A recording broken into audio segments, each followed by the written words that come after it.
ஓட்டு சிலிப்பு கொடுத்து விட்டா மட்டும் பத்தாது. ஓட்டு போட்டு வெளியே வரேன் பூரா நம்மளுக்கு போட்டுருக்கானாங்கிறத கன்ஃபார்ம் பண்ணிக்கங்க. சரிங்கண்ணே. ஏய், யாருக்கு ஓட்டு போட்ட? உனக்கு தானே போட்டேன். ஏய், உண்மையை சொல்றா. சத்தியமா உனக்கு தானே போட்டேன். சரிப்பா. டேய், அப்படியே பின்னால வா. யாருக்கு ஓட்டு போட்ட? உனக்கு தானே போட்டேன். உண்மையை சொல்லு. சத்தியமா உனக்கு தானே போட்டேன். அந்த ஆள்கிட்ட என்ன சொன்ன? அவனுக்கு போட்டேன்னு சொன்னேன். ஏன்ட்ட என்ன சொன்ன? உனக்கு போட்டேன்னு சொன்னேன். இதுல எதுல உண்மை? ரெண்டும் உண்மைதானே. என்னடா சொல்ற?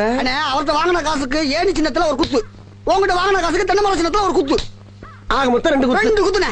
மூணாவது குத்து நான் குத்தவா? குத்துனே. உன் கையை தரோளமா குத்துனே. எல்லா கட்சிக்காரும் காசு வாங்குறது, எல்லா கட்சிகளையும் போறது. பகை இல்லாம போறீங்க. ஓடா ஓடு. யோக்கிய நார பயில வளைச்சு வளைச்சு குத்திருக்கானயா. டேய் டேய் டேய் டேய் வாங்க.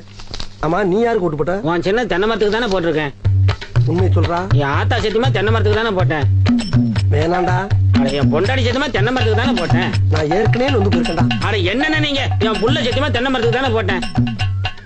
எனக்கு நம்பிக்கை இல்ல. நீ இப்படி நம்பிக்கை இல்லைன்னு சொல்லுவேன்னு தெரிஞ்சுதான் நான் ஓட்டு போட்ட சீட்டையே கையில கொண்டு வந்திருக்கேன். ஓட்டு போட்டு சீட்டியா? பின்ன என்னண்ணே, இங்க பாருங்கண்ணே, தென்னை மரத்துல போட்டுக்கணா போட்டுக்கணா போட்டுக்கணா போட்டுக்கணா. அட என்னண்ணே, நீங்க எத்தனை வருஷமா நீங்க கெஞ்சிட்டு இருக்கீங்க தென்னை மரத்துல போடுறான்னு. நான் நினைவு இல்லாம இருக்கோம். 17 வருஷமா தென்னை மரத்துல தானே போட்டுக்கிட்டு இருக்கோம். நாங்கெல்லாம் வாக்கு மாற மாட்டோம்னே. 17 வருஷமாவா? அப்ப 17 வருஷமா கொண்டு போயிட்டா இருக்கியாடா நீ?